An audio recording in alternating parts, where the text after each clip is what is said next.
Otep, bien-aimés frères et sœurs, vous connaîtrez la vérité et la vérité vous affranchira. Ça, c'est pas moi qui le dis, c'est la Bible qui le dit. Mais moi, je vous dis mieux. Vous connaîtrez la vérité historique, notamment celle de vos ancêtres kémites, et vous aurez une vision globale de ce que c'est que la vraie souveraineté politique. J'ajoute, vous reviendrez à la spiritualité africaine ancestrale et vous comprendrez les enjeux de l'indépendance économique. Et pour terminer, vous accepterez votre identité culturelle kémite et vous obtiendrez deux choses. La première, c'est la paix. La seconde, c'est le développement, à une condition. L'unité de toute l'Afrique noire, l'unité de tous les Noirs du monde entier.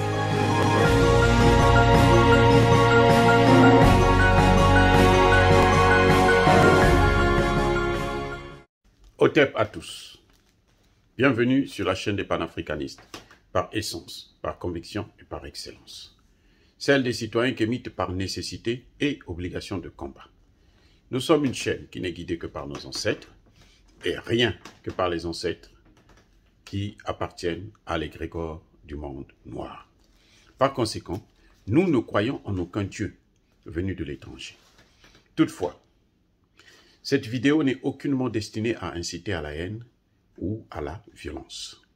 Car nous menons un combat politique, géopolitique et géostratégique contre l'impérialisme, le colonialisme, le néocolonialisme et l'endocolonat, sur la base du principe fondamental qui nous a été laissé par nos ancêtres, qui est celui de la Mahat, c'est-à-dire vérité et justice. Donc, vous êtes en droit de connaître la vérité. Et nous avons l'obligation de vous dire la vérité et rien que la vérité, afin que justice soit rendue à l'Afrique. C'est pour ainsi dire notre modeste contribution dans cette noble lutte en faveur de la souveraineté, la dignité et l'unité africaine. Et ça, c'est ni plus ni moins que le panafricanisme. Bien-aimés frères et sœurs, nous allons énumérer les 40 guerres que les États-Unis ont eu à faire dans le monde entier depuis 1945, après la Seconde Guerre mondiale. Une démonstration de force, une démonstration de puissance, mais pas une démonstration de recherche de la paix et la stabilité dans le monde. Oh, bien-aimés frères et sœurs, sachez-le, que les États-Unis ont intervenu depuis 1945, d'abord en Chine, entre 1945 et 1946, en Syrie en 1949, en Iran en 1953, au Guatemala en 1954, au Tibet en 1955-1960, en Indonésie en 1958, à Cuba en 1959, avec ce qu'on appelait la baie de Cuba, la baie des cochons. C'est-à-dire, les États-Unis ont organisé ça a été très célèbre, ont organisé un coup d'État. Ils ont pris des Cubains qui devraient aller renverser le régime de Fidel Castro. Et malheureusement pour ces putschistes, c'est que Castro était certainement bien informé et sa sécurité était bien assurée et ils ont été massacrés. C'est pour ça qu'on appelle ça la baie des cochons. On a massacré vraiment tout ce monde-là et c'était vraiment une crise terrible. Entre 1960 et 1965, les États-Unis ont intervenu en RDC, en République démocratique du Congo. Ils ont intervenu en 1961 en République dominicaine, au Vietnam en 1973, au Pérou en 1965 et 1966, en Grèce en 1967. Les États-Unis ont encore intervenu au Guatemala en 1967, au Cambodge en 1969, au Chili en 1973, en Argentine en 1976, en Angola entre 1976 et 1992, en Turquie en 1980, en Pologne en 1980, en El Salvador en 1981, au Cambodge en 1981-1995, au Nicaragua en 1981, au Liban, en Grenade et en Libye en 1986, en Iran en 1987, en Libye encore en 1989, aux Philippines en 1989, au Panama en 1990. C'est pas fini, ça continue. En Irak en 1991, en Somalie en 1991 et 1994, en Irak en 1992-1996, en Afghanistan en 1998, en Yougoslavie en 1999, en Afghanistan en 2001. Vous savez, ça fait pas longtemps qu'ils ont quitté l'Afghanistan. C'était le chaos total, le fiasco de leur intervention, faisant passer 20 ans pour rien, puisque après les 20 ans, ils ont fini par remettre le pouvoir aux talibans. En Irak encore, entre 2002 et 2003, et là je veux vous dire que cette guerre en Irak, cette fois-ci, il y a eu plus d'1,5 million morts civils. Donc c'est vraiment le bilan catastrophique. Ça c'est seulement pour l'Irak en 2002 et 2003. C'est pas fini. En Somalie, en 2006-2007, en Iran en 2005, en Libye en 2011 et au Venezuela en 2019. Maintenant, dites-moi, bien-aimés frères et sœurs, est-ce que ça c'est une puissance qui veut la paix dans le monde ou c'est une puissance qui veut affirmer sa domination dans le monde? Parce qu'il y a une chose entre vouloir la paix et affirmer la domination. Assurer la domination, c'est juste aller faire des guerres pour ses intérêts particuliers.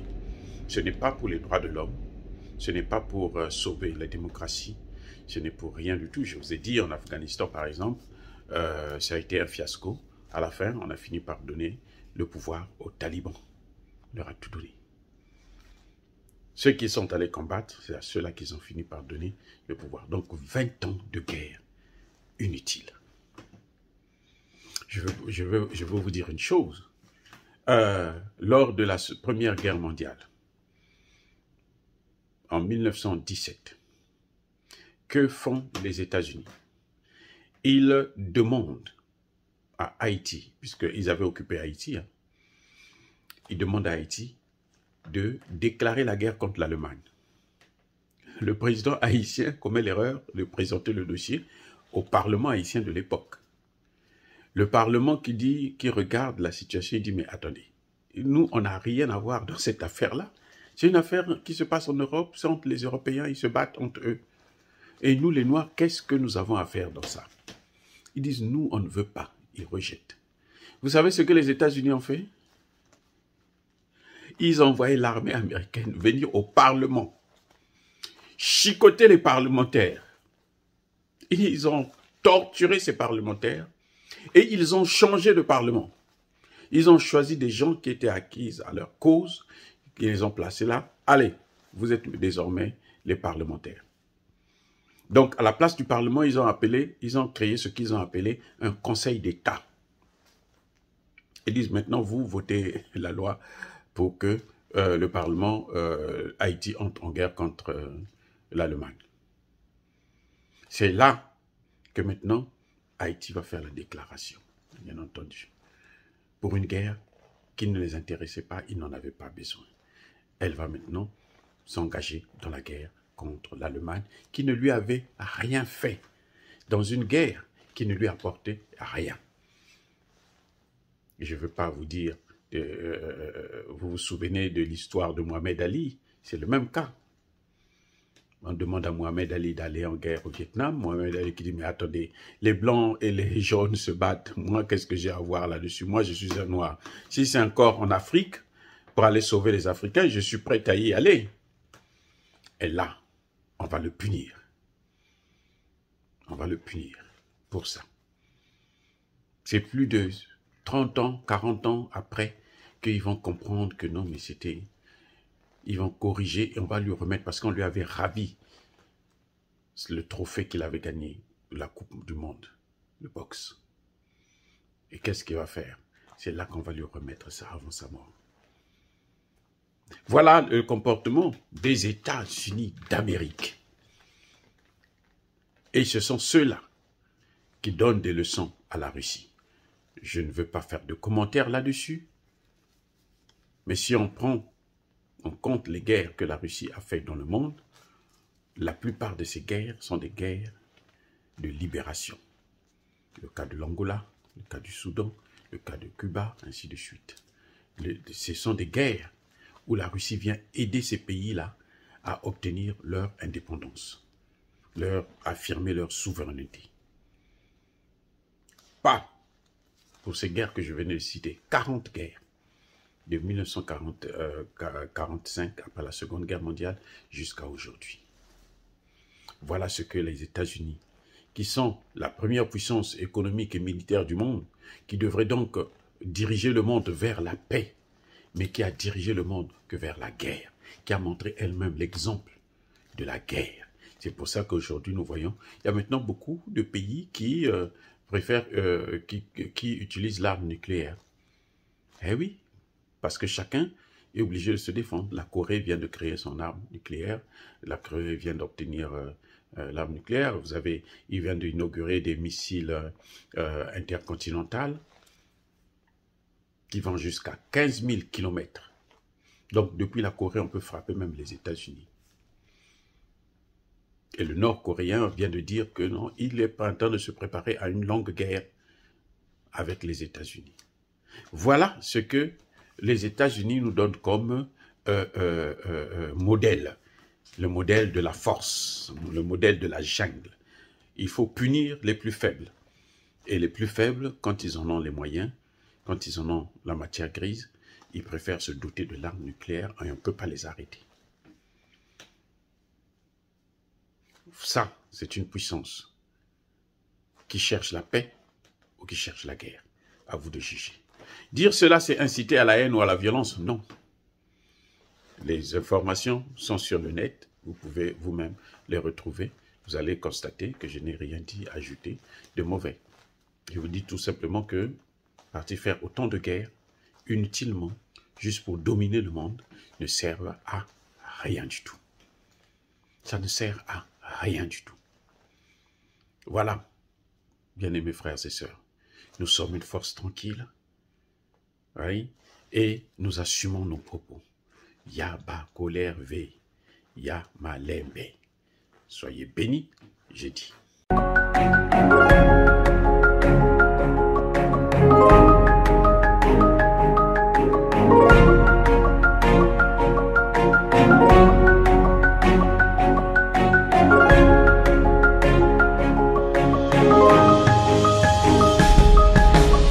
Eux, ils marchent par la foi et non par la vue.